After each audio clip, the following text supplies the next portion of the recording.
제가 이번 주에 계속 제 머릿속을 맴돌았던 말씀이 하나가 있습니다. 그게 어떤 말씀이냐면 이 말씀입니다. 고린도후서 12장 10절에 그러므로 내가 그리스도를 위하여 약한 것들과 능욕과 궁핍과 박해와 공고를 기뻐하노니 이는 내가 약한 그때에 강함이라.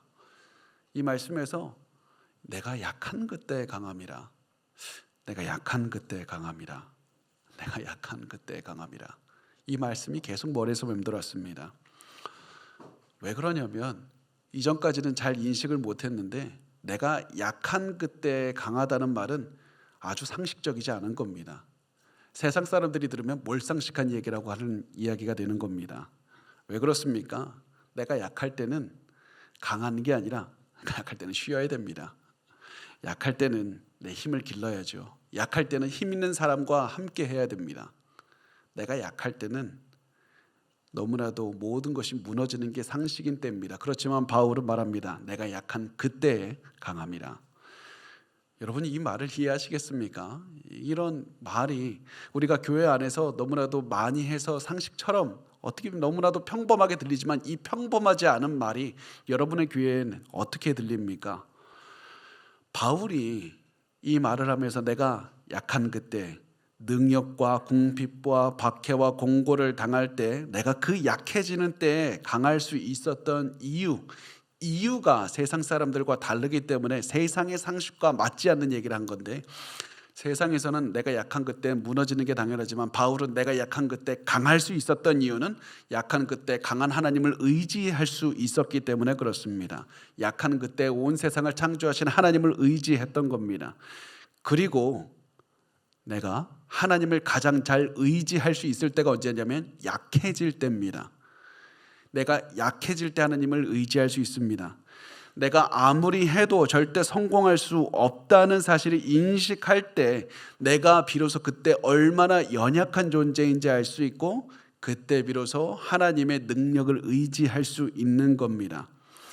자, 그래서 우리가 반드시 기억하셔야 됩니다. 우리가 흔히 고난이라고 부르는 것이 우리에게 복이 되는 겁니다. 고난이 복인 이유는 내가 나의 약점을 체험하기 때문이고, 고난이 복이 되는 이유는 내가 가장 낮게, 내가 가장 약해지게, 내가 가장 내 자신의 그 있는 모습 그대로 볼 수 있는 때이기 때문에 그렇습니다. 여러분의 인생에서 가장 중요한 것들은 눈에 보이지 않는 겁니다. 이 인생에서 가장 중요한 것들은 손에 잡히지 않는 겁니다. 이 인생에서 가장 중요한 것들을 내가 볼 수 있고 인지할 수 있을 때가 고난이 올 때인 겁니다. 고난이 올 때 비로소 눈에 보이지 않는 것들을 바라보게 되는 눈이 생기는 겁니다. 고난은 저주가 아닙니다. 고난은 우리에게 복입니다. 내가 약해지는 것은 진정으로 가슴이 아프고 너무나도 어렵고 피하고 싶지만 내가 약해지는 그때 하나님의 능력을 진정으로 의지할 수 있기 때문에 이 나에게 복이 되는 겁니다. 내가 지금까지 붙잡지 못했던 것 드디어 붙잡게 해주고, 내가 인정하지 못했던 것, 내가 알지 못했던 나의 약점까지 드디어 내 맨바닥까지 볼 수 있는 때가 바로 내가 약해지는 때입니다. 그래서 내가 약해지는 때가 나에게 강해지는 때이고 그때가 복인 겁니다. 그런데 우리가 여기서 한 가지 꼭 인식해야 되는 것이 있습니다. 많은 분들이 내가 약할 때 강함이 된다, 이 얘기를 들으면 내가 약할 때 하나님을 의지하면 모든 문제가 당장에 사라진다, 이렇게 오해를 하십니다. 내가 약해진 것을 인정하고 하나님의 강함을 의지하면 내 문제, 내 어려운 상황들, 그 모든 문제가 사라지고 갑자기 내 슬펐던 마음이 사라지고 기쁨이 넘치고 내가 두려웠던 마음 사라지고 용기가 넘쳐난다, 이렇게 생각합니다. 그렇지 않습니다. 내가 내 약함을 인정하고 하나님의 강함을 붙들어도 나는 여전히 약합니다. 난 여전히 힘듭니다. 여전히 가슴속에서 우울한 마음과 두려운 것들이 있을 수 있습니다. 변할 수도 있지만 여전히 어려움이 있을 수 있습니다. 그렇지만 내가 내 약함을 인정하고 하나님의 강함을 인정하고 붙들면 인생의 변화가 그때부터 시작이 됩니다. 그게 뭐냐면 하나님께 도와달라고 진정으로 물을 수 있게 되는 겁니다. 하나님, 다 진정으로 도와달라고. 내가 지금까지는 그냥 의미 없이 하나님 도와달라고 돈 주세요, 내가 잘 되게 해주세요 그렇게 했지만 나 진정으로 나 갈 데가 없습니다. 하나님 나 좀 도와주세요. 내가 진정으로 구할 수 있게 되는 때가 바로 내가 약하고 하나님의 강함을 인정하는 때인 겁니다. 하나님께 진정으로 도와달라고 구하는 것이 너무나도 중요합니다. 제가 한 번씩 자주 듣는 그 강사가 있는데 그 사이먼 시넥이라는 분이 있어요. 이분이 이렇게 말을 했는데 굉장히 중요한 말을 했습니다. 신뢰는 내가 도와주겠다고 내 도움을 제공할 때 신뢰가 쌓이는 게 아니라 나를 도와달라고 할 때 신뢰가 쌓이는 것이다. 그냥 의미 없이 내가 너 도와줄게 한다고 해서 신뢰가 쌓이는 것이 아니라 나 좀 도와달라고 진심으로 부탁할 때 그때 신뢰의 관계가 세워지는 겁니다. 내가 하나님께 가서 나 진정으로 약하니까 하나님 강하시니까 나 좀 도와달라고 부탁하고 기도할 때 그때 비로소 우리가 하나님을 신뢰하는 마음이 깊어질 수가 있는 겁니다. 하나님에 대한 믿음이 깊어질 수가 있는 겁니다. 약함은 우리에게 복이 됩니다. 그래서 오늘 설교를 준비하면서요 계속 저 혼자서 이 찬양을 불렀습니다. 내가 약할 때 강함 주고 가난할 때 우리를 부욕해 하신 나의 주 감사.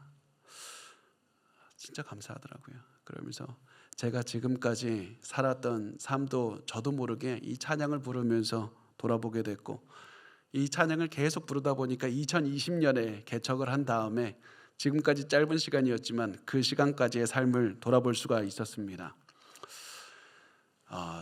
제가 한 가지 고백을 해야 되는데 이제 고백한다고 하면 긴장되시죠? 2020년에 제가 개척할 때 개척하는 목사님 10명 중에 9명은 다 갖고 있는 질병이 하나가 있었습니다. 제가 아는 목사님들은 다 이 질병 다 갖고 있었는데 혹시 한 명이 나 없는데 그럴 수 있으니까 10명 중에 9명은 이 질병 분명히 갖고 있습니다. 그게 뭐냐면 내가 설교 잘하고 사역 잘하면 사람들이 많이 올 거야. 이게 개척하는 목사님들 가슴속에 있는 그런 질병입니다. 여러분 저를 이렇게 한심하게 쳐다보시면 어떡합니까? 열심히 설교 잘하고 열심히 사역 열심히 하면 사람들이 오겠지. 아무도 안 왔습니다. 왜냐하면 그때 특히 이제 코로나 시기이기 때문에 그랬는데 특히 이제 주일에는 그나마 우리 찬양팀하고 알콩달콩 같이 예배를 드리고 있었는데 수요일에는 정말 아무도 없었습니다. 그래서 우리 아내는 건반 반주를 하면서 앞을 쳐다보면서 연주하고 그리고 저는 허공을 보거나 이제 카메라를 보거나 이렇게 하면서 설교를 했던 기억이 납니다. 그러다가 우리 아내가 아직도 둘이서 얘기를 하는데 뒤에서 혹시 누구라도 한 명 찬양을 부르는 목소리가 들리면 이게 돌아봤다가 사람이 없으면 어떡하지? 그래서 이렇게 돌아봤다가 사람이 있네 그런 마음으로 했던 것이 이 코로나 시절의 그때의 모습이었습니다. 그러다 보니까 제가 2020년 개척하고 나서부터 지금까지 매일 하루도 빼놓지 않고 드리는 기도가 있습니다. 뭐냐면 하나님 좀 도와주세요. 도와주세요. 제가 도대체 뭘 더 해야 되는지 모르겠습니다. 저 좀 도와주세요. 제 능력으로도 안 되고 제가 뭐 해야 되는 방법도 모르겠습니다. 저 좀 도와주세요. 코로나 제가 어떻게 할 수 있는 게 아니지 않습니까? 하나님 저 좀 도와주세요. 그래서 매일 2020년부터 지금까지 도와달라고 기도했는데요. 그러고 나서 제 삶을 보니까 제가 한 가지 확신할 수 있는 게 있었습니다. 그때보다 지금도 하나님 신뢰하게 됐습니다. 그때보다 하나님의 능력을 더 의지하게 됐습니다. 왜냐하면 그때보다 제 약함을 더 알기 때문에 그렇습니다. 그때보다 제 밑바닥이 얼마나 더 낮고 더 연약하고 그런 사람인지 더 알게 되고 더 하나님의 위대한 능력을 알게 되기 때문에 그렇습니다. 여러분 지금 연약한 상태입니까? 여러분 고난이 옵니까? 힘듭니까? 그러면 지금 단순히 고난이니까 하나님 빨리 벗어나게 해달라고 이 기도가 중요한 게 아닙니다. 이것보다 훨씬 더 급한 것은 하나님 내가 연약합니다. 나 어떻게 할지 모르겠습니다. 하나님 나 좀 도와주십시오. 나 좀 도와주세요. 내가 연약합니다. 하나님의 강함을 인정합니다. 하나님 강함을 붙잡습니다. 하나님 나 좀 도와주세요. 진심으로 구하시기 바랍니다. 여러분의 약함을 하나님 앞에 솔직하게 구하시기 바랍니다. 하나님은 여러분의 발가벗겨진 그 모든 모습을 다 보고 계십니다. 하나님 앞에 인정하십시오. 더 깨닫게 해달라고 요청하십시오. 그리고 하나님 앞에 나아가서 기도하면 하나님께서 그때 하나님의 신뢰하는 마음을 갖게 되고 지금까지 알지 못했던 하나님의 능력을 의지해서 살아갈 수 있게 되는 겁니다. 여러분 지금 도움을 구하기만 하면 됩니다. 여러분 우리가 지금 이제 2024년이 끝나고 25년이 시작되는 때가 왔는데 여러분 우리가 이 삶을 반복해서는 안 되지 않습니까? 우리 다 이 마음 갖고 있지 않습니까? 내가 2024년처럼 살아서는 안 되는데, 나 지금처럼 살면 안 되는데, 나 새해에는 새로운 마음과 새로운 모습으로 살아가야 되는데, 나 이제 변화돼야 되는데. 여러분 근데 우리 또 1월 조금만 지나면 알지 않습니까? 포기하자. 또 다시 안 되네. 내가 열심히 살아봤자 세상은 여러분을 가만히 두지 않습니다. 여러분을 몰아가는 그 재정의 어려움과 사람의 어려움이 계속 여러분을 힘들게 할 겁니다. 우리가 해야 되는 건 지금부터 하나님 앞에 나의 약함을 인정하고 하나님의 강함을 붙잡는 것, 그거밖에 없습니다. 그것이 우리가 지금 성탄을 맞는 이 주일, 이 성탄을 기념하는 날이 가까웠은 이때 해야 되는 기도입니다. 여러분 지금 다른 것에 시선을 빼앗기가 얼마나 쉽습니까? 연말이라 모임도 있고 여러 가지 걱정해야 되는 것, 내년에 해야 되는 것들, 지금 성탄의 주일에 집중해야 되는 것은 하나님이 나를 위해서 태어나셨다. 그 하나님께 요청하면 하나님이 나를 불쌍히 여기시고 하나님의 능력으로 나를 이끌어 주신다. 그것만 기억하면 되는 겁니다. 그리고 이것이 이 메시지가 미가 선지자가 이 당시 자기의 그 같은 동시대를 살았던 사람들에게 하고 싶었던 말씀이었습니다. 이 미가 선지자가 살았던 사람들, 이스라엘 사람들이 가장 먼저 해야 됐던 것은 자신의 약함을 인정하고 하나님께 도움을 요청하는 것이야만 됐습니다. 왜냐하면 그때 너무 힘들었기 때문에 그렇습니다. 미가 선지자가 말씀을 전하는 때는 약 예수님이 태어나시기 700년 정도 전에 쓰여진 책인데, 이 유대 민족의 대부분이 아수르 군대 때문에 엄청난 피해를 보고 있었습니다. 그래서 이 사람들이 모두 죽음의 공포, 엄청난 고난, 아픔들 둘러싸여 있었습니다. 이스라엘 사람들은 아수르 때문에 무력감, 굴욕감, 아픔과 시련과 어려움들을 느꼈고 하나님 우리를 버렸나 보다, 이런 마음까지 있었습니다. 그러면 그때 좀 희망이 되어줄 사람들이 정치인 그리고 종교 지도자들이 좀 되어야 되는데 이 사람들이 다 부패했습니다. 무력했습니다. 자기 살기 바빴습니다. 더 큰 문제는 아무도 하나님께 구하지 않았다는 겁니다. 하나님께 도와달라고 하지 않았습니다. 자신의 약점을 알면서 하나님께 도와달라고 하면 되는데 그렇게 하지 않았습니다. 그 대신 세상적으로 우리가 살아갈 수 있는 전략이 무엇일까? 우리의 머리를 생각해서 얕은 술수를 써서 어떻게 해서든지 벗어나 보려고 했고, 주변의 다른 나라들을 의지해서 외교력을 한번 벗어나 보려고 했습니다. 살아남기 위해서는 내가 무엇이든지 하겠다 했지만 아무리 찾아봐도 방법이 없었습니다. 이런 때 우리도 이런 때가 있지 않습니까? 하나님, 나의 약함을 압니다. 그런데 나 구하진 않을 거야. 내가 약함을 알겠는데 내가 기도는 내가 조금 시간이 조금 더 걸려봐야지. 우리가 참 어떤 사람이냐면 아무리 하나님을 의지하라고 말해줘도 절대로 쉽게 의지하는 사람들이 아닙니다. 우리 그렇게 콧대가 낮은 사람들이 아닙니다. 하나님의 말씀을 외면하는 사람이 우리죠. 그래서 하나님께서는 이런 우리를 버리지 않고 불쌍하게 여겨주시고, 그래서 은혜로 구원자를 주시는 겁니다. 그 구원자를 주신다는 그 메시지가 오늘 미가 선지자를 통해서 이스라엘 백성들에게 알려지게 됩니다. 그리고 그 말씀은 이렇게 시작합니다. 미가서 5장 1절에 딸 군대여 너는 때를 모을지어다. 그들이 우리를 애워쌌으니 막대기로 이스라엘 재판자의 뺨을 치리로다. 여기서 재판자라고 번역된 히브리어는 이 사사기의 사사를 의미하는 그런 말이 되기도 하는데 이스라엘의 통치자를 가리킵니다. 왕을 가리킨다고 보면 됩니다. 적군이 이스라엘 왕의 뺨을 칠 것이다. 주먹으로 안 때리고 뺨을 때리는 이유가 뭡니까? 모욕을 주기 위해서 그런 겁니다. 예루살렘을 대표하는 이 한 나라의 왕이 뺨을 맞는 굴욕을 당할지라도 너희는 할 수 있는 게 아무것도 없을 것이다. 너희는 힘을 모아도 무너질 수밖에 없다. 아무리 큰 고난이 찾아와도 너희가 아무것도 할 수 없음에도 불구하고 너희는 아무것도 구하지 않는다. 나에게 도움을 구하지 않는다. 그럼에도 불구하고 은혜의 하나님께서 너희에게 구원자를 주실 것이다. 너희가 좌절하고 무기력하고 아무것도 하지 않을 때 메시아를 보내주실 것이다. 이것이 하나님을 우리가 믿을 수 있는 이유입니다. 우리가 아무것도 할 수 없고 아무것도 하지 않을 때, 우리가 어두운 밤 속에서 가장 힘든 시간을 보내고 있을 때 하나님께서는 우리를 포기하지 않고 메시아를 보내서 우리에게 빛을 비춰주시는 겁니다.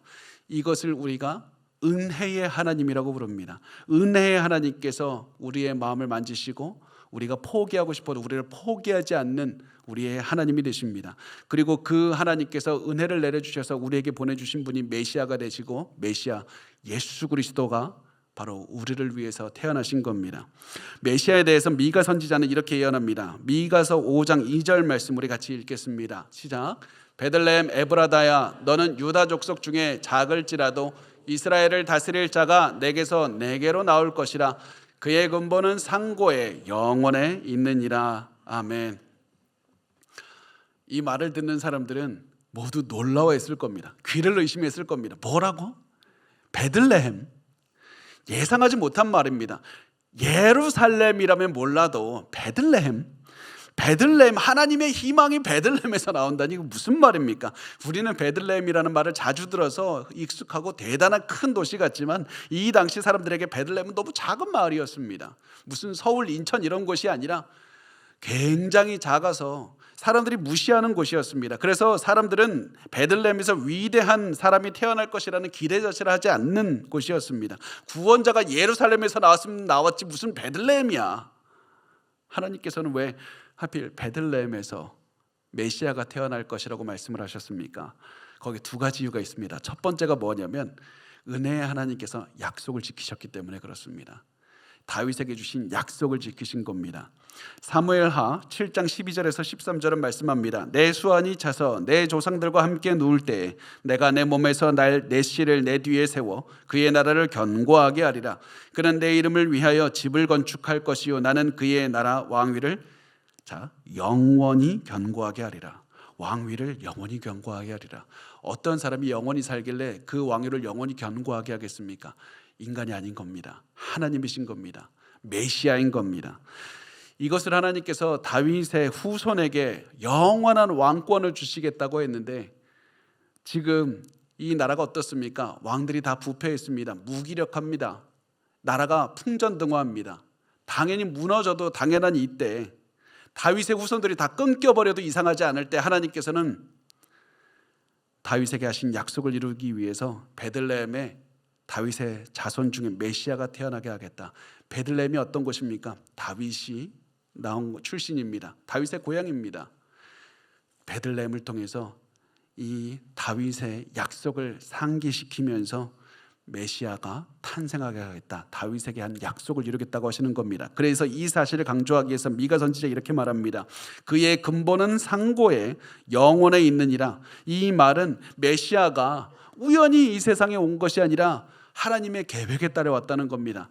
태초 전부터 세워진 하나님의 계획에 따라서 다윗과 언약을 맺으셨고 그 언약을 지키시기 위해서 다윗의 자손 중에 태어나게 하신다는 그런 의미가 됩니다. 이것이 이 베들레헴에서 태어나신 이유이고, 두 번째 베들레헴을 언급하신 이유는 아무도 베들레헴을 기대하지 않기 때문에 그렇습니다.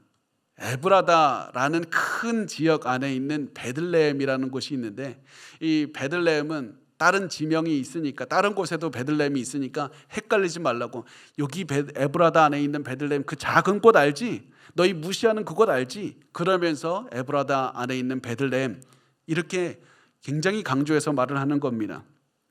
너희 무시하는 그곳에서 메시아가 나올 것이다. 이렇게 말씀하신 이유는 구원은 너희의 기대를 따라서, 너희의 상식을 따라서, 너희의 능력을 따라서 나오는 것이 아니라 전적으로 하나님의 능력에 달려있는 것이라는 사실을 하나님 말씀하기 위해서 그렇습니다. 우리에게 필요한 것, 그들에게 필요한 것은 위대한 슈퍼히어로가 나와서, 영웅이 나와서 너희를 건져주는 것이 아니라 아무도 예상하지 않고 기대하지 않는 곳에서 하나님이 주시는 구원자가 필요한 것이다. 영웅이 아니라 구원자가 너희는 필요한 것이다. 구원자는 인간의 능력으로 하는 것이 아니라 하나님의 능력으로만 줄 수 있는 것이다. 왜 그러는가? 사람의 힘은 실패하지만 하나님의 능력은 성공하기 때문이다. 너희의 그 리더들을 보라, 다 실패하지 않았는가? 그들이 많은 돈이 있고 많은 권력이 있어서 성공했는가? 다 실패하지 않았는가? 너희가 능력 있는 자들에게서 희망을 찾지만 그들 다 실패한다. 아무도 기대하지 않는 베들레헴을 보라. 아무도 보지 않는 가장 약한 곳을 보라. 그곳에서 메시아를 보내시겠다고 말씀을 하는 겁니다. 그리고 하나님께서는 우리에게 이 약하고 아무도 기대하지 않는 베들레헴을 사용하는 모습을 보여주시면서 우리에게 말씀을 하는 겁니다. 아무도 기대하지 않는 베들레헴을 사용하신 하나님께서는 아무도 주목하지 않는 너희를 사용하실 것이다. 우리를 사용하실 것이다. 안 그래도 보잘것없고 쓸모없어 보이는 우리가 세상을 살면서 죄를 지으면서 인생의 그릇이 마치 깨져버렸습니다. 온갖 곳에 금이 갔습니다. 더러워 보입니다. 아무도 주목하지 않는 것 같습니다. 그런데 하나님께서는 너를 사용하신다. 우리를 사용하신다는 겁니다.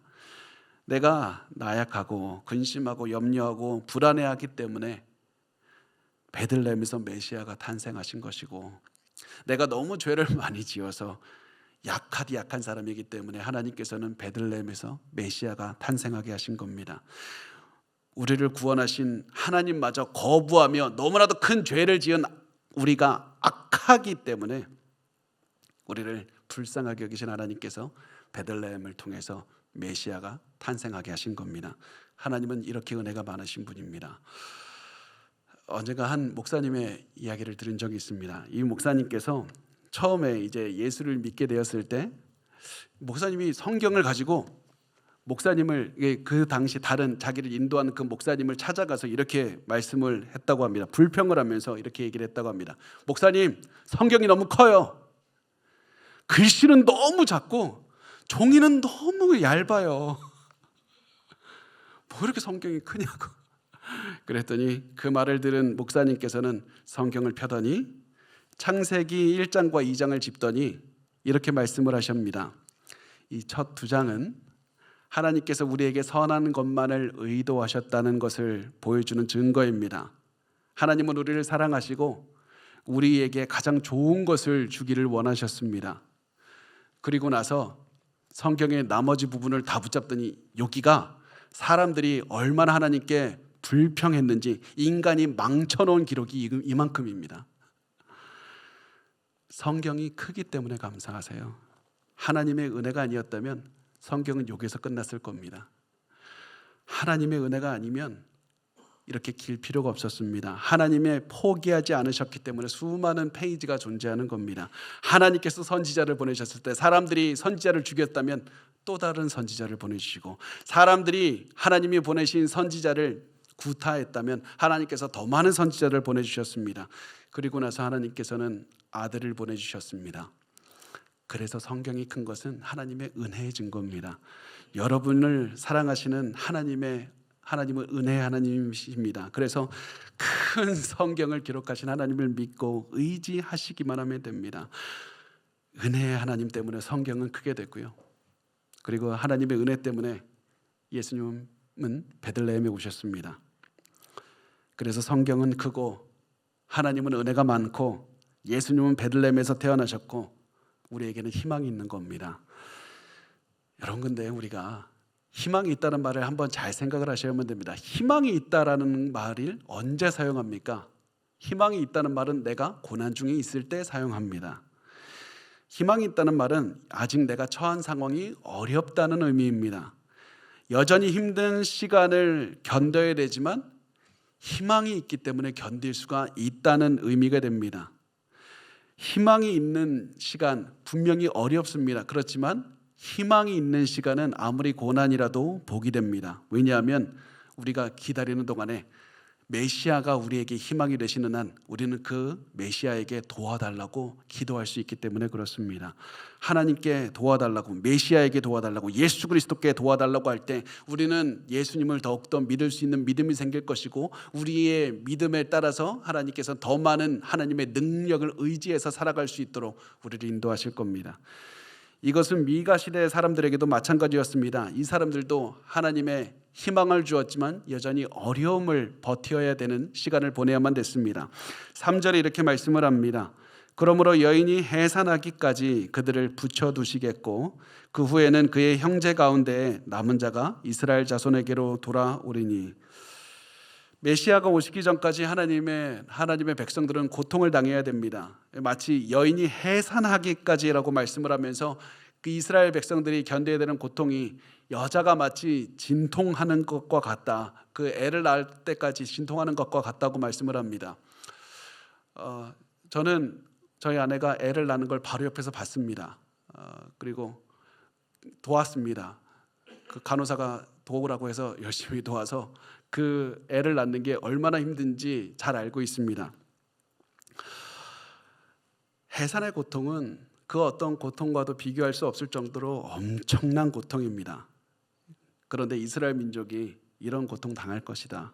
실제로 이스라엘 민족은 이런 고통 당했습니다. 나라가 망했고 포로로 끌려갔고 다시 겨우겨우 돌아왔는데 이 예루살렘 다시 세우는 것도 결코 쉽지 않았습니다. 겨우겨우 매일매일 살아내야만 됐습니다.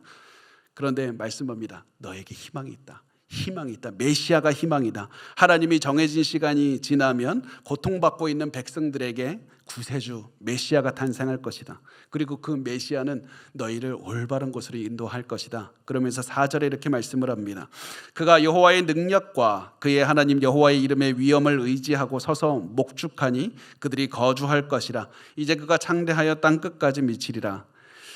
이 메시아가 서서 목축한다고 말하는데 서 있다라는 말은 왕권을 가지고 일하신다는 겁니다. 하나님께 왕권을 가지고 이 예수님께서는 어떠한 이 고통이나 위협이 와도 흔들리지 않고 계속해서 그의 백성들을 위해서 일하시는 분입니다. 그러면서 예수님에 대해서 아주 중요한 단어를 사용하는데 이 예수님 메시아는 서서 목축한다고 말씀을 합니다. 목축한다가 무슨 말인가 보면 목축한다, 양을 친다는 말입니다. 양을 친다. 왜 양을 친다는 말인가? 예수님께서 메시아는 마치 목자와 같이 양을 이끄시는 분이기 때문에 그렇습니다. 마치 양을 치듯이 예수님을 따르는 자들을 이끌어 주시고 먹여 주시고 돌봐 주신다는 의미입니다. 그래서 예수님은 우리를 푸른 풀밭과 쉴 만한 물가로 인도하실 것이고 우리의 모든 필요를 채워주실 것이라는 의미입니다.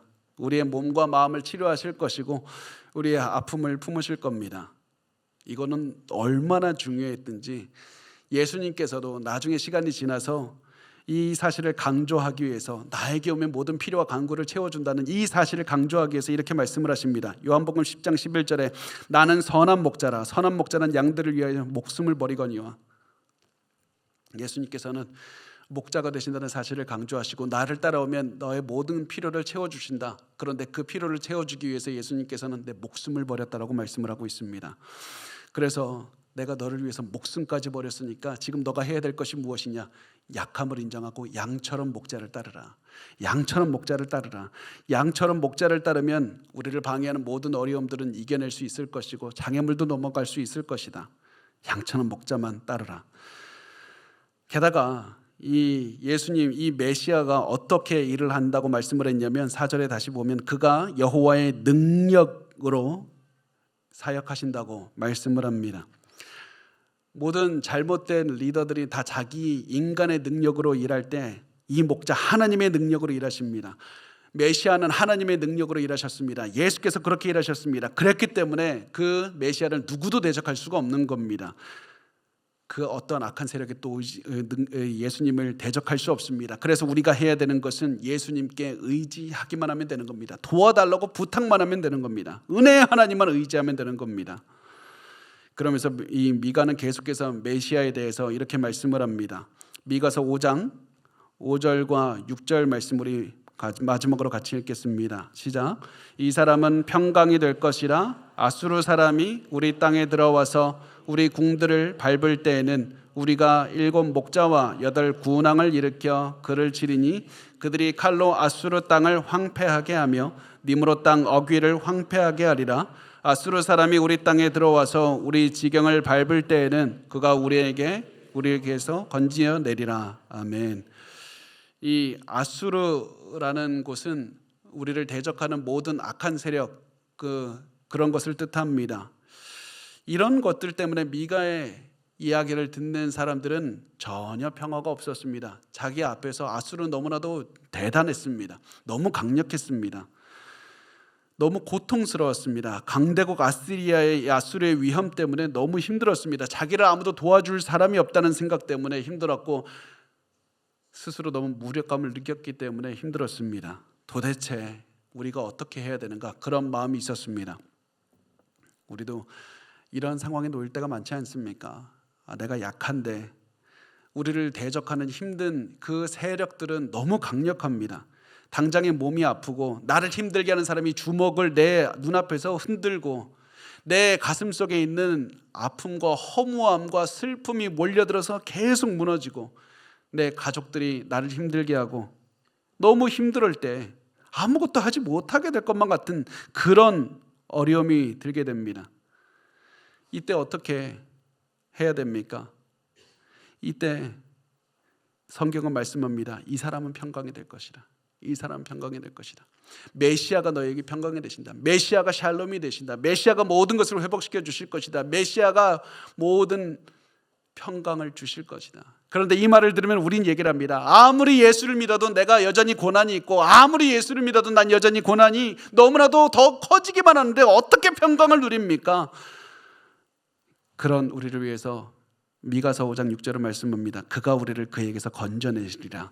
그가 우리를 구원하리라. 그는 반드시 구원하리라. 왜냐하면 하나님의 능력으로 일하시는 메시아이기 때문에 반드시 그는 우리를 구원해 내실 것이다. 그러므로 너희는 두려워할 필요가 없다. 너희는 두려워할 필요가 없다. 하나님께서 구원해 주신다. 반드시 구원해 주시고 그 구원은 절대 실패하지 않을 것이다. 그리고 너희가 그 사실을 기억하고 알 수 있는 것이 무엇이냐면 그것을 기억하면 예수께 메시아를 통해서 샬롬을 얻을 수 있다는 겁니다. 그래서 예수님께서도 우리를 위해서 그 어떤 아수르보다 그 어떤 적들보다 강력한 적인 죄와 사망을 이기시고 우리를 위해서 죽으셨고 그리고 우리에게 평화를 주셨습니다. 하나님과 우리의 관계를 회복시켜 주셨고 사람과 사람과의 관계가 성령 안에서 하나님의 사랑 안에서 하나가 될 수 있었습니다. 그래서 미가서는 말씀합니다. 예수를 믿으라. 예수 그리스도를 따라가라. 너의 약점을 인정하고 예수를 따라가면 그가 평화를 누리게 하리라. 그래서 예수님께서는 이 사실을 강조하기 위해서 이렇게 말씀을 하십니다. 요한복음 14장 27절에 평안을 너희에게 끼치노니 곧 나의 평안을 너희에게 주노라. 내가 너희에게 주는 것은 세상이 주는 것과 같지 아니하니라. 너희는 마음에 근심하지도 말고 두려워하지도 말라. 평안을 누리라. 여러분 우리가 세상의 종교들이 어떻습니까? 열심히 노력해서 너가 고행을 하면 그 대가로 너에게 기쁨을 누리게 하고 그 고행의 대가로 돈을 많이 내면 그것의 대가로 너에게 상급을 주리라 말하지 않습니까? 예수님이 말씀하는 건 평화를 누리라. 기뻐하라. 그 안에서 평화를 누리기만 하면 하나님의 은혜를 더욱더 체험하게 될 것이고 하나님의 능력으로 살아가게 되는 것이다. 메시아가 오셨다는 사실을 기억하고 메시아의 구원을 확신하고 메시아께 의지하라. 평안을 누리리라. 그러면서 이렇게 말씀합니다. 7 목자와 8 군왕을 일으켜 그를 치리니 7 목자 8 군왕은 7과 8은 그냥 충분한 숫자, 우리에게 필요한 것보다 더 많은 숫자들의 리더를 주신다는 겁니다. 지금 너희 시대에는 다 타락한 지도자들이 있지만 예수를 의지하는 목자들, 리더들을 세워주실 것이다. 이 사람들이 누굽니까? 우리 시대를 보면 각 교회에 세워준 목회자들이 그렇고 각 가정에 세워준 여러분이 그렇습니다. 여러분이 하나님께서 이 예수께서 세워주셔서 여러분의 손에 칼, 말씀의 검을 가지고 세상에 나가서 가정에 나가서 싸워 이겨내라고 주신 지도자들이 됩니다. 여러분이 하나님의 말씀을 따라서 메시아를 따라서 말씀을 가지고 살아내서 평화를 전하고 메시아의 되심을 전해야만 되는 겁니다. 제가 오늘 이것이 제가 오늘 미가서를 통해서 꼭 나누고 싶었던 메시지였고 이것이 제가 오늘 꼭 전하고 싶었던 복음의 메시지였습니다. 사실 오늘 메시지를 조금 더 기분 좋게 행복하게 우리를 즐겁게 만드는 그런 메시지를 전할까 생각도 했다가 아니다. 지금 우리가 중요한 것은 그게 아니라 예수 그리스도께서 나를 위해서 죽기 위해서 메시아가 태어나셨다는 사실을 우리가 기억하고 우리가 다시 되뇌어야 된다. 그 생각을 했습니다. 우리 크리스마스지 않습니까? 우리 마음이 들떠서 또 우리는 바쁘게 지나갈 것이고 또 오늘 성탄 전야제가 있고 성탄절 25일이 오면 사람들이 들뜬 마음으로 무엇인가 하나 또 했다. 한 해가 또 갔네. 그러면서 그냥 지나갈 겁니다. 우리 계속 이렇게 살아도 됩니까? 우리 계속 이렇게 살아도 됩니까? 그러면 안 되지 않습니까? 그러기 위해서 메시아 앞에 지금 결심해야 됩니다. 예수를 믿는 분들은 더욱더 예수를 앞에서 내려놔야 되고 더욱더 약점을 인정하고 하나님을 의지해야 되고 예수를 믿지 않는 분들은 중립지대는 존재하지 않습니다. 예수를 의지하셔야만 됩니다. 마지막으로 한 가지 이야기만 하고 끝내도록 하겠습니다. 제가 루이 기글리오라는 목사님의 설교를 들은 적이 있는데 아주 인상 깊은 설교였습니다. 그 설교에 어떻게 나왔냐면 큰 나무로 만든 그 목재로 만드는 거에서 이 구유를 만들어 놨는데 구유 안에 아기 예수님이 있었고 뭐 마리아와 요셉이 있고 또 동방 박사들 천사 눈이 쌓여 있고 그런 것이었습니다. 그때 이 목사님이 설교를 통해서 처음에 중요하지 않은 것들 하나씩 제거하더라고요. 눈도 제거하고 그리고 또 천사도 제거하고 중요하지 않은 거 하나하나를 빼다 보니까 마지막에 마리아를 빼고 아기 예수밖에 안 남았습니다. 우리 성탄을 기념하는 이때는 아기 예수께 집중을 해야 되는 겁니다. 여러분 지금 중요한 것에 집중하십시오.